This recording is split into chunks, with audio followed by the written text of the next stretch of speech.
franchement, au point de la discussion, Vincent, un cadre collectif, avec ce qu'on entend, inégalité d'accès potentielle quand même, on sait très bien que, bon, on n'a pas de statistiques, pour le moment on n'a pas d'infos de savoir qui prend le DIF ou pas, sérieuse. On ne sait pas trop, on sait qu'il monte en puissance quantitativement. Oui, quand même, on a le sentiment que les premières informations dont on peut disposer semblent montrer que le DIF est un peu moins inégalitaire que les actions de formation classiques. Mais il faut attendre d'avoir des résultats plus détaillés, quoi. Franchement, un cadre collectif suffira-t-il à rompre avec cette spirale de l'inégalité qu'a le système français de formation professionnelle? Est-ce qu'une mesure discriminatoire uniquement basée sur le niveau de connaissance initiale est suffisant pour rompre le système basé sur des niveaux de formation? Est-ce que ça peut être réellement suffisant? Oui, ça peut être l'occasion d'essayer de caractériser, de typer notre système de formation professionnelle par rapport à ce qui se passe dans d'autres pays européens. Parce qu'évidemment, on dit inégalité, inégalité. Et oui, si c'est partout pareil, s'il y a les mêmes inégalités dans tous les pays, alors il y a peut-être là quelque chose qui pose vraiment en question. Si par contre notre système est plus inégalitaire que d'autres, alors là c'est peut-être d'autres réponses qu'il faut apporter. Alors là-dessus, je pense qu'aujourd'hui on dispose de suffisamment d'éléments de comparaison internationale, au moins à l'échelle européenne, pour arriver à situer où nous en sommes. D'abord, nous sommes plutôt dans le peloton de tête du point de vue de l'investissement que les entreprises font dans la formation, et en particulier dans la formation dite formelle, c'est-à-dire une formation de type cours et stage. Il y a d'autres pays qui sont meilleurs que nous sur la formation en situation de travail, qui l'organisent mieux, qui du coup font moins appel à de la formation formelle, mais disons que nous sommes, ça n'est pas très surprenant après la loi de 71, nous sommes plutôt de ce point de vue-là dans le peloton de tête. Il y a en revanche deux choses qui me frappent absolument. La première, c'est que les dépenses pour les formations sont très variables selon qu'on est dans une grande entreprise ou dans une petite, et cet écart est particulièrement accentué en France. Si vous prenez un pays comme l'Angleterre, globalement, on peut dire que la dépense y est peut-être un peu moins forte qu'en France, mais les écarts entre grandes entreprises et petites sont plus réduits. Alors tout de suite, on va dire, oui, mais pourquoi ? Une des raisons, c'est que le niveau de formation initiale en Angleterre est plus faible, et que donc les entreprises petites ou grandes sont contraintes de toute façon à former leur main-d'œuvre et à investir dans la formation de leur main-d'œuvre. Donc ça, c'est une caractéristique que je trouve intéressante. Alors après, il y a les inégalités hommes-femmes, les inégalités liées à l'âge, etc., que nous connaissons tous.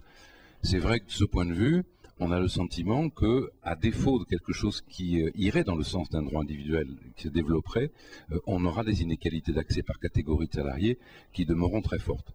Mais, comment dire, il faut aussi en comprendre les raisons. D'abord, elles sont liées à la situation vis-à-vis de l'emploi. C'est-à-dire qu'on voit bien que ceux qui accèdent le moins à la formation sont ceux qui souvent sont en situation précaire, sont mal intégrés dans l'entreprise, et de ce fait, on n'investit pas sur eux en formation. Donc il ne faut pas simplement voir là une sorte de phénomène discriminatoire à l'égard de certaines catégories, c'est l'effet quasi mécanique de la position des uns et des autres sur le marché du travail. Et puis je voudrais terminer par une dernière caractéristique sur notre système de formation par rapport aux autres systèmes de formation européens. Il y a un domaine dans lequel nous sommes lanterne rouge.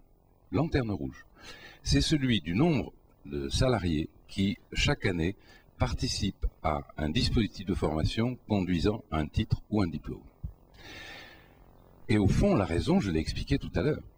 Depuis 70, nous vivons dans un univers où se former, ça suppose d'être payé plein pot et d'avoir ses frais pédagogiques pris en charge. Si c'est au titre du plan de formation, ça sera pris par l'employeur. Si c'est au titre du congé individuel, ça sera pris par le fonds GESIF. Bon, il se trouve que j'enseigne dans une institution qui est encore une des rares institutions où des gens viennent en dehors du temps de travail, en payant quelques frais pédagogiques, mais très peu, et font parfois des parcours tout à fait remarquables. Cette institution, elle s'appelle le Conservatoire national des arts et métiers. Or, regardez tous les travaux historiques sur la formation professionnelle en France, on dispose maintenant d'excellents travaux, regardez ce qui se passait avant 71, tout ce qu'on appelait le perfectionnement professionnel, la promotion du travail, la promotion supérieure du travail, etc., etc. Ça a amené des gens en cours de carrière à franchir vraiment une étape significative, en se formant en partie sur le temps personnel, avec une offre de formation parfaitement structurée, adaptée à ce type de public, avec une partie des frais pédagogiques qui étaient pris en charge. Bien sûr, c'était compliqué, lourd. Il faut savoir que le CNAM, c'est l'institution dans laquelle le taux de divorce est le plus important. Parce que pour passer de... là, c'est pas le CNAM, mais un niveau plus en dessous, on a calculé que pour passer d'un CAP à un brevet de technicien, il fallait se former le soir, le samedi, le dimanche matin, et parfois encore travailler chez soi après les cours pendant pratiquement 9 ans. Évidemment, des parcours comme cela, ils étaient nocifs pour la vie familiale. Alors je ne souhaite ça à personne, mais en même temps, est-ce que nous n'avons pas été trop loin? Est-ce qu'en particulier, nous ne minimisons pas cette possibilité qui peut être offerte à quelqu'un de progresser en cours de carrière en allant suivre un beau parcours, en s'auto-formant, en allant dans des structures de formation qui soient vraiment adaptées pour ça. C'est pour ça que j'insistais tout à l'heure aussi sur la dimension offre.